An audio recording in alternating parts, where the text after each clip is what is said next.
तो बहुत ज़्यादा इंटरेस्टिंग ये चैप्टर आपका होने वाला है। इसमें बहुत ज़्यादा यूज़फुल हम चीज़ों को पढ़ने वाले हैं।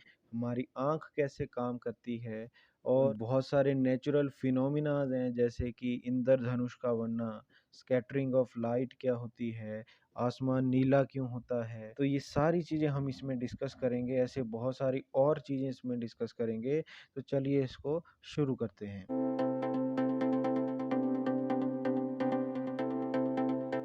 Hello everyone, welcome to chemistry कक्षा। Myself Nikhil. Video start करने से पहले अगर आपने हमारा चैनल अब तक सब्सक्राइब नहीं किया है तो उसको सब्सक्राइब करें और बेल आइकन को ज़रूर दबाएं ताकि आप फ्यूचर में कोई भी अपडेट मिस ना कर। ये वीडियो है क्लास 10th साइंस के चैप्टर नंबर 11 का पार्ट 1 जो पढ़ता है फिज़िक्स पोर्शन के अंदर। तो हम इसको पढ़ेंगे, साथ में डिस्कस करेंगे human I and the colourful world. तो बहुत ज़्यादा इंटरेस्टिंग ये चैप्टर आपका होने वाला है। इसमें बहुत ज़्यादा यूज़फुल हम चीज़ों को पढ़ने वाले हैं। You have studied in previous chapter about the refraction of light by lens. पिछले चैप्टर में आपने रिफ्रैक्शन के बारे में पढ़ा हुआ है। अगर आपको याद होगा तो आपको पता है रिफ्रैक्शन क्या होता है कि लाइट जो है जब एक मीडियम से दूसरे मीडियम में जाती है, जैसे मान लो एयर में से वाटर में वो जा रही है, तो उसका जो रास्ता है वो सीधा नहीं रहता। उसका रास्ता थोड़ा-सा बेंड हो जाता है। उसी को बोलते हैं refraction, bending of path of light when it travel from one medium to another.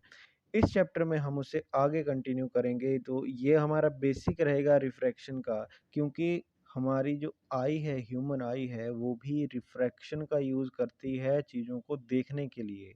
We also studied the nature, position and relative size of image formed by lens. आप पहले ही पढ़ चुके हैं कि लेंस जो इमेज बनाता है उसका नेचर कैसा होता है, तो कब वो वर्चुअल होगा, कब वो रियल होगा, उसकी पोजीशन कहाँ पे आती है। देखो ये तो डिपेंड करता है कि ऑब्जेक्ट कहाँ पे रखा है ना। तो ये आपने पीछे टेबल देखे हुए हैं कनकेव कन्वेक्स लेंसेज के लिए कि कहाँ पे अगर ऑब्जेक्ट रखेंगे तो इमेज कहाँ पे बनेगी, है ना। और रिलेटिव साइज कैसा होगा, उसकी हाइट कितनी होगी, इन्वर्टेड होगा या इरेक्ट होगा। तो ये सारी चीज़ें हमने पिछले चैप्टर में सारी अच्छे से डिटेल में डिस्कस कर ली हुई हैं। How can these ideas help in the study of human आई। तो ये ह्यूमन आई को समझने में हमारी हेल्प कैसे करेंगे। The human eye use light and enable us to see objects around us. तो वो लाइट का ही यूज़ करके हमें हमारे तरफ जो है सराउंडिंग में जो ऑब्जेक्ट्स हैं उनको देखने में हेल्प करती है ह्यूमन आई। इसमें भी लेंस होता है। And what is the function of the lens in human I. Human आई में लेंस का क्या काम है। How do lens use in spectacled correct defect of vision. चश्मों में जो लेंसेज यूज़ होते हैं, कैसे हमारे आंखों में जो डिफेक्ट होता है विज़न का, किसी को नज़दीक की चीज़ें नहीं दिखाई देती, किसी को दूर की चीज़ें नहीं दिखाई देती, उनको कैसे वो ठीक करते हैं। और ये सारी चीज़ें हम इसी चैप्टर में पढ़ने वाले हैं, डिस्कस करने वाले हैं। देखो कितना इंटरेस्टिंग है ये। We have learn in previous chapter about light and some of its properties. हमने लाइट के बारे में भी पिछले चैप्टर में पढ़ा और इसकी कुछ प्रॉपर्टीज़ के बारे में भी पढ़ा कि कैसे ये ट्रैवल करती है, कैसे ये मुड़ती है, इसकी अलग अलग मीडियम में अलग अलग स्पीड होती है, रिफ्रैक्टिव इंडेक्स वगैरह, वो सारी चीज़ें हमने पिछले चैप्टर्स में पढ़ ली हैं।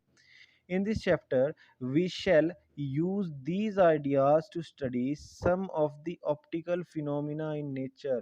तो नेचर में बहुत सारे फिनोमिनाज, बहुत सारी घटनाएं देखने के लिए मिलती हैं जिनको हम इसके बेसिस पे एक्सप्लेन करेंगे। तो देखो जो पिछला चैप्टर आपने पढ़ा है, देखो जो पिछला चैप्टर आपने पढ़ा है, तो वो सारा का सारा आप यहाँ पे अप्लाई करने वाले हैं और सारी चीज़ों का आप यूज़ करने वाले हैं। तो इसलिए वो भी इम्पोर्टेंट थोड़ा सा हो जाता है, उसको भी आपने दोबारा से एक बार रिवाइज कर लेना चाहे। We shall also discuss about rainbow formation, इंद्रधनुष का बनना, स्प्लिटिंग ऑफ वाइट लाइट, जो वाइट लाइट है उसका 7 रंगों में टूट जाना, है ना? ब्लू कलर ऑफ स्काई और ऐसी बहुत सारी और इंटरेस्टिंग चीज़ों के बारे में इस चैप्टर में आगे डिस्कस करेंगे। तो फर्स्ट इसका टॉपिक है हमारे पास द ह्यूमन आई। देखो, वैसे तो आपको यहाँ पे आगे एक्सरसाइज में ह्यूमन आई से रिलेटेड क्वेश्चन नहीं मिलेगा, पर ये बहुत इंपॉर्टेंट क्वेश्चन हो जाता है। लगभग जो है 3 टू 5 मार्क्स का आपको ये क्वेश्चन जो है देखने के लिए मिलेगा पेपर में, कि आपको ह्यूमन आई को एक्सप्लेन करना है। उसकी या तो आपको डायग्राम बनानी है, लेवल डायग्राम बनानी है, या फिर उसकी वर्किंग ही आपको बतानी है। पूरे 5 नंबर के लिए वर्किंग आ जाएगी, या तो 3 नंबर के लिए डायग्राम आ जाएगी।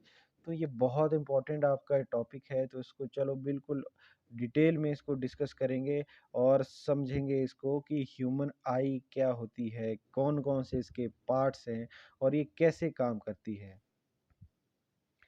The human eye is one of the most valuable sensitive sense organ। ये बहुत ही ज़रूरी सेंस ऑर्गन हमारे पास है। It enable us to see wonderful world and the color around us। तो हमारे अराउंड ये सारी जो दुनिया है उसको हमें देखने में, समझने में हमारी हेल्प करता है। We can identify object to some extent by their smell, taste, sound they make और बाय टच। हम बहुत सारी चीज़ों को ऐसे तो पहचान सकते हैं, बाकी सेंसेस की हेल्प से कुछ हद तक पहचान सकते हैं, पर जो बहुत सारे कलरफुल जो वर्ल्ड है उसको देखना जो है बिना आँखों के पॉसिबल नहीं होगा। Thus of all the sense organ in human eye is the most significant one. तो ये सबसे ज़्यादा ज़रूरी पार्ट हो जाता है बाकी सेंस ऑर्गन के साथ भी। It enable us to see the beautiful colourful world around us. तो हमारे अराउंड जो कलरफुल और सुंदर जो दुनिया है उसको देखने में ये हमारी बहुत हेल्प करता है।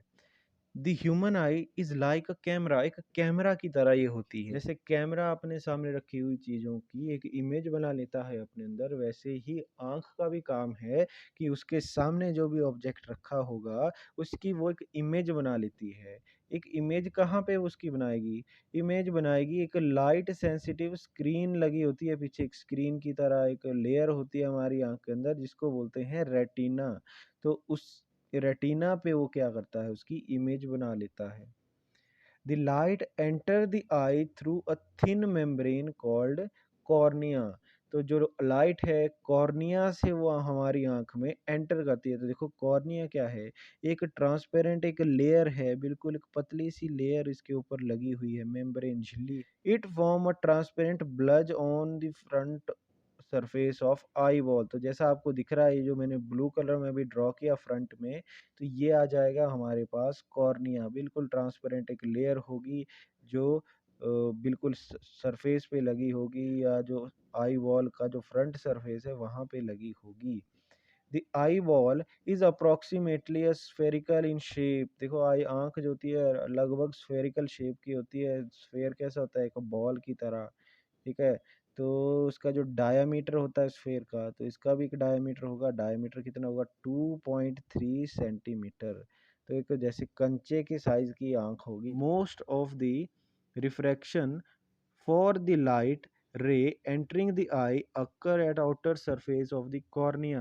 तो देखो यहाँ आपको मिल रहा है देखने के लिए रिफ्रैक्शन आ रही है ना, रिफ्रैक्शन पिछले चैप्टर से। तो जो मैक्सिमम रिफ्रैक्शन है लाइट की, जो भी लाइट आंख में आ रही है, मैक्सिमम रिफ्रैक्शन कहाँ पे हो जा रही है उसकी? कॉर्निया पे ही हो जा रही है maximum refraction. The crystal lens merely provide a finer adjustment of focal length required to focus the objects at different distance on the retina। तो फिर जो रिफ्रैक्शन यहाँ पे हो जा रही है, तो ये जो लेंस अंदर लगा है यहाँ पे आपको दिख रहा है आई के अंदर लेंस दिख रहा होगा, क्रिस्टलाइन लेंस। तो इसका क्या काम बचा, फिर ये क्या करेगा?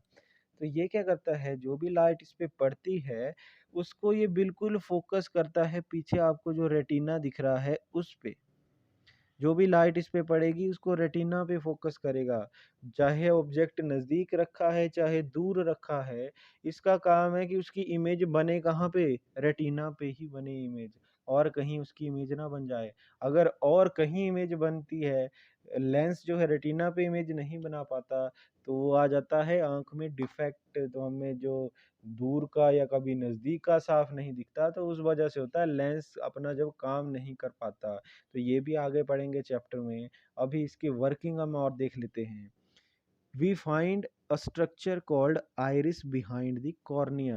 तो कॉर्निया के पीछे आप देखेंगे एक स्ट्रक्चर बना होगा, आइरिस। तो इसको देखने के लिए हम थोड़ा सा और देखते हैं आँख। तो इस तरह से फ्रंट व्यू में आँख का बनाने की कोशिश कर रहा हूँ, ठीक है? तो यहाँ पे आप देखेंगे आपकी आँख अगर सामने से आप देखेंगे, तो इस तरह से आँख के अंदर एक आपको रिंग दिखाई देती है बड़ी। इस रिंग में आपको एक कलर्ड पार्ट दिखता है और उसके अंदर आपको एक और छोटी रिंग दिखती है, छोटा-सा और सर्कल उसके अंदर दिखता है। तो ये जो बाहर वाला सर्कल है जिसका कलर होता है, जो कलरफुल पार्ट है आई का, यही तो है आइरिस। किसी की आँखें काले रंग की होती हैं, किसी की भूरे रंग की होती हैं, है ना? किसी की ब्लू कलर की होती हैं। तो ये सारा किसका रंग होता है? आइरिस का कलर होता है। अब ये आइरिस है क्या? कलर होने के साथ-साथ एक डार्क मस्कुलर डायाफ्राम होता है, एक मसल की तरह होता है, डायाफ्राम की तरह होता है, जो कभी फैलता है, कभी सिकुड़ जाता है। जो फैल और सिकुड़ के क्या करता है? Control the size of प्यूपिल। जो प्यूपिल का साइज़ है उसको कंट्रोल करता है। अब ये प्यूपिल क्या चीज़ है जी? देखो यहाँ पे आपको बताया है कि आइरिस के साथ में ही है प्यूपिल। देखो आइरिस के अंदर ये जो आपको एक और रिंग दिखाई दे रहा है, ये है प्यूपिल। ठीक है? ये रिंग क्या करता है? इस रिंग का साइज़ आपको चेंज होते हुए नज़र आएगा। जब आप छाँव में जाएँगे, आप देखेंगे जो आँख के अंदर जो अंदर वाला जो रिंग है इसका साइज़ बढ़ जाएगा, फैल जाएगा। और जब आप लाइट में जाके देखेंगे, अपनी ही आँख को आप देखने की कोशिश करेंगे, तो उसका साइज़ आपको छोटा नज़र आएगा। तो ऐसा ये क्यों करता है? क्यों अपने साइज़ को बड़ा या छोटा कर लेता है? तो प्यूपिल regulate and control the amount of light. ये क्या करेगा? जो भी लाइट आँख में एंटर कर रही है, उसके अमाउंट को कंट्रोल करेगा। देखो अगर हमारी आँख को देखने के लिए एक मिनिमम जो है कुछ लाइट की ज़रूरत होती है, जैसे अंधेरे में हम नहीं देख पाते, है ना? क्योंकि वहाँ पे उतनी लाइट नहीं होती है। बहुत ज़्यादा जैसे शाम हो गई है, बिल्कुल अंधेरा होने वाला है अभी, तब भी हमें कुछ चीज़ों को दिखना जो है बंद हो जाता है, बिल्कुल क्लियरली नहीं देख पाते, पहचान नहीं पाते, क्योंकि प्रॉपर लाइटिंग वहाँ पे नहीं है। तो ऐसे केस में जो प्यूपिल है, वो क्या करता है, वो थोड़ी थोड़ी देर फैल जाता है। वो कोशिश करता है कि ज़्यादा से ज़्यादा लाइट जो है अंदर आ सके। आप छाँव में हैं, तब भी आपका प्यूपिल फैल जाएगा ताकि ज़्यादा लाइट अंदर आ सके और आप चीज़ों को ज़्यादा अच्छे से देख पाएँ। आप बहुत ज़्यादा तेज़ धूप में चले जाएँगे, प्यूपिल बिल्कुल सिकुड़ जाएगा। क्यों सिकुड़ेगा? क्योंकि ये कोशिश करेगा कि जो लाइट है वो बहुत ज़्यादा आँख में ना चली जाए तो जो अंदर के पार्ट्स को डैमेज ही कर दे। तो दोनों चीज़ों को लाइट के अमाउंट को कंट्रोल करने का काम करता है प्यूपिल। और किसकी हेल्प से करता है? जो आइरिस है इसकी हेल्प से ये एक्सपेंड या श्रिंक करते हैं, जिसकी वजह से प्यूपिल का साइज़ भी बढ़ता या घटता है। The eye lens form an inverted real image of the object on the retina. तो जो आई का जो लेंस है एक इन्वर्टेड, एक उल्टी इमेज रेटिना पे बनाता है। जो भी ऑब्जेक्ट इसके सामने रखा हो उसकी उल्टी इमेज बनाएगी।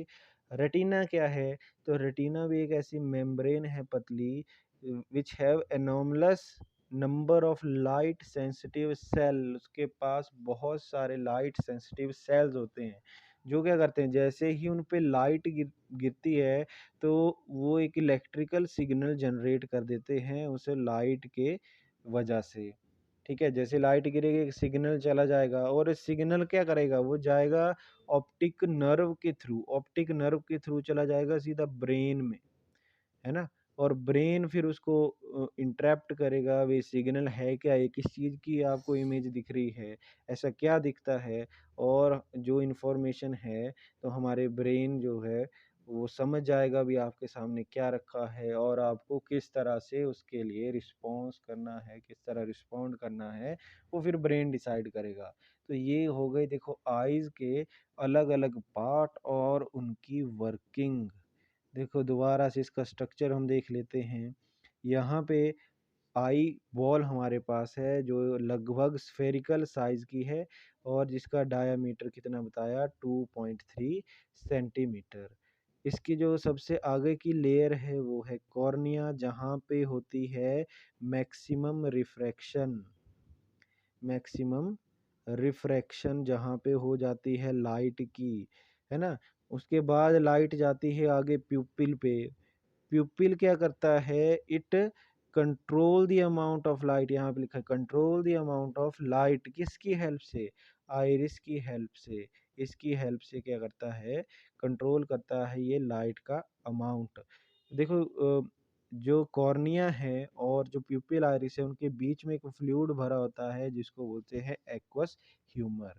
ठीक है, एक एक ट्रांसपेरेंट एक फ्लूइड होता है जिसके थ्रू लाइट चली जाती है। हमारे शरीर के अंदर जो है कोई भी ऐसी खाली जगह नहीं देखने के लिए मिलेगी आपको। वहाँ पे अगर कुछ भी नहीं होता तो फ्लूइड इस तरह से कोई भरा होता है। तो यहाँ पे आ जाता है क्रिस्टलाइन लेंस, देखो जिसका काम हमने देख लिया कि ये फाइनर एडजस्टमेंट करता है, इमेज बनाता है रेटिना पे। कैसी इमेज बनाएगा, एक रियल इमेज बनाएगा, इन्वर्टेड इमेज बनाएगा।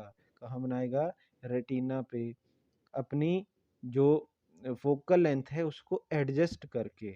और वो किसकी हेल्प से अपनी फोकल लेंथ को एडजस्ट करेगा, तो यहाँ पे ये जो मसल्स हैं, सिलियरी मसल्स जिनको बोल रहे हैं, इनकी हेल्प से अपनी फोकल लेंथ को ये एडजस्ट करेगा। अगर ये देखो अगले टॉपिक में इसको हम ज़्यादा डिटेल में देखेंगे कि ये जो लेंस है अपनी इस फोकल लेंथ को कैसे एडजस्ट कर पाता है, तब इसको ज़्यादा डिटेल में पढ़ेंगे। अब रेटिना पे बनती है रियल इन्वर्टेड इमेज। ये पूरी रेटिना की वॉल है यहाँ पे, इनके बीच में एक और फ्लूइड भरा हुआ है, इसको बोलते हैं विट्रस ह्यूमर। अब रेटिना पे जो इमेज बनी उसके ऑप्टिक सिग्नल जो है उन सेल्स ने जनरेट किए और वो ऑप्टिक नर्व के थ्रू चले गए ब्रेन में, ऑप्टिक नर्व के थ्रू ब्रेन में गए और ब्रेन ने उनको समझा और उसके अकॉर्डिंग आपको बताया कि आपको अब क्या करना है।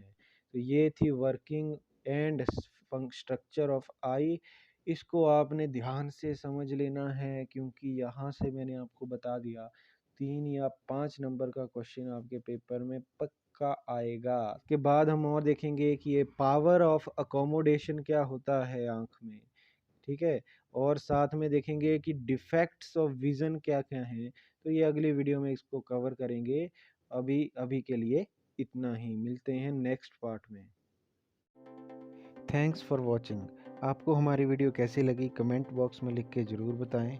अगर आपको ये वीडियो अच्छी लगी है तो इसको लाइक करें, शेयर करें और अभी तक अगर आपने चैनल को सब्सक्राइब नहीं किया है तो सब्सक्राइब करें और don't forget to watch our other videos.